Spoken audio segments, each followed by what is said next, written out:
Bismillah, alhamdulillah, wa salatu wa salam ala Rasulullah wa ala alihi wa sahbihi ajma'in, ashhadu an la ilaha illallah wa la sharika lah, wa ashhadu Muhammadan abduhu wa rasuluhu ma ba'd. Assalamu alaikum. My name is Yousef. Did you say Yousef? You said Yousef. Yeah, very good. I wish you'd teach my wife. She keeps mispronouncing it. She calls me useless.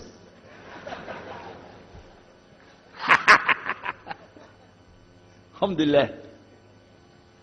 Now, how many of you were in the program today? I was teaching us, trying to teach about how to call the people to Islam called da'wah. I just used an example what I was telling you about. Remember I was telling you when you introduce yourself to somebody, you got to get friendly with them. So I just used an example right there. Because this will disarm the people. This disarm them and make them relax a little bit. Because they're coming to you with things like, how come you Muslims has to kill all the people? What kind of question is that? How come you have to beat your wives? Why does your book tell you that you're the only ones going to go to paradise? So these kind of questions, when they come to you, what are you going to do?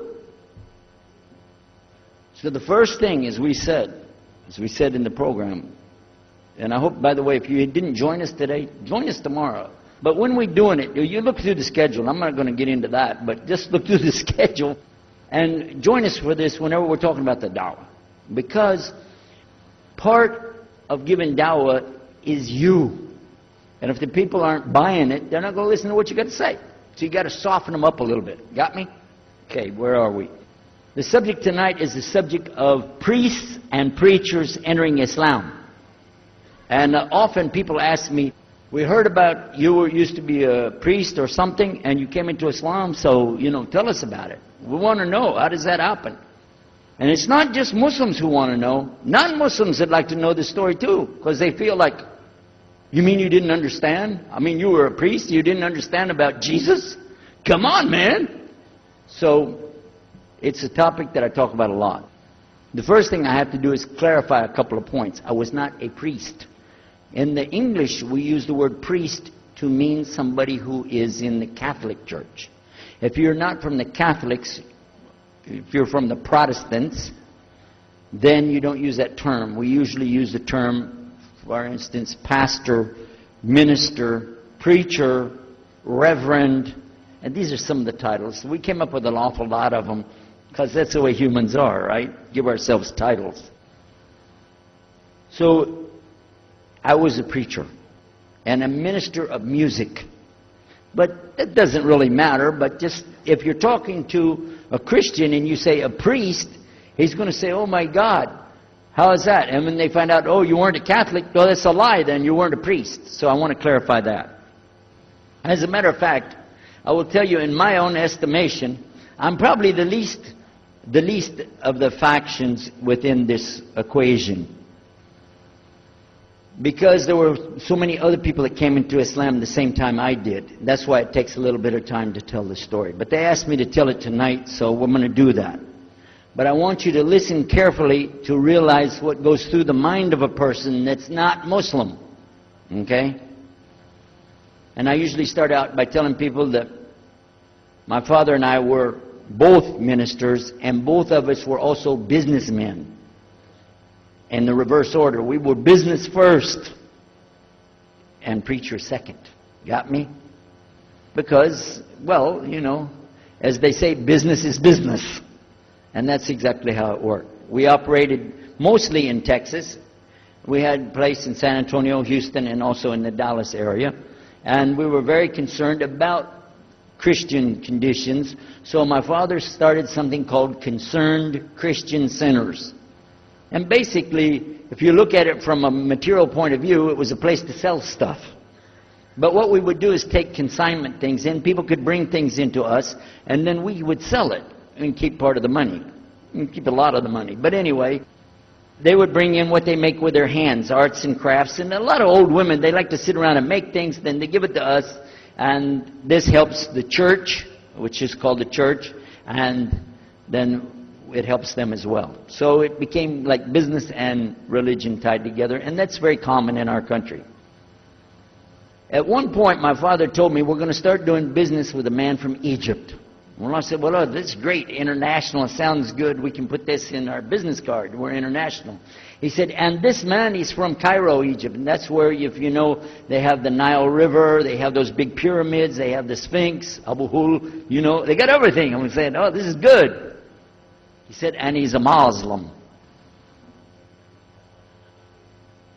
I'll never forget it. I've told the story many times, but it's just like it happened yesterday. I'm standing in between the kitchen, in the dining room and the living room area. You know, like this when we're talking, and I just stopped like this. I said, what? A Muslim? No way. No way do I want anything to do with that. Dad, come on, you should know better than anybody. Because we were linked in with other preachers. My father supported people like Pat Robertson. Huh? You know him? Pat Robertson? And Oral Roberts. He's not very popular anymore, but he used to be real strong. And his ministry up in Tucson, up in Tulsa, Oklahoma. In addition to that, people like Benny Hinn. I don't know if you heard of Benny Hinn. He's coming over this way, so look out. And there's many of them. John Hagee, and the list goes on. Jerry Falwell, Jimmy Swaggart, some of the names, maybe you heard those before. We know these people. We know all about them. All about them. Okay? So at one point, here I am standing there talking to my father about a Muslim. These are the enemies of God. This is what we've been taught. These same people, I just mentioned their names, in their preaching on the television and so on, this is what they teach. Muslims are no good. Now it just became Muslims are terrorists. But back then, you know, we didn't reach that level yet. We were still just kidnappers, hijackers, you know. They said that Muslims don't believe in God, that they're worshiping a black box in the desert, and they kiss the ground 5 times a day. Now that's what we know, man. So here's this Muslim going to do business with us. I told my dad, no way, I'm not going to do it. And he insisted. He said, I want you to meet this man. He's very nice. And I said, I don't want to meet him. I never am like this, by the way. But on this case, I said, no, that's one thing I'm going to stand firm against. We're not going to do it. He said, I want you just to meet him. I said, all right, I'll do it for you. I'm going to do it my way. I'm going to go to church. And it's going to be on Sunday. When I come out of the church, I'm going to have my Bible under my arm. I'm going to have the salib. I used to carry a big cross. I'm going to have my cross with me. And I'm going to have my hat that says, Jesus is Lord. And I'm going to have my wife, born-again Christian, with me. And we are going to get this demon, devil, infidel, Muslim, and we're going to show him Jesus. Now, this is a true story, by the way. So I got up that morning on Sunday, and I was thinking, man, you know. We went to church.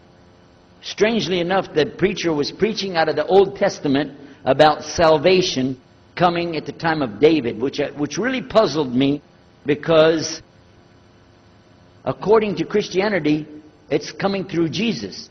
And it really, that opened a door for me, but that comes up later in the story. Why was he saying there's salvation before Jesus? That's interesting.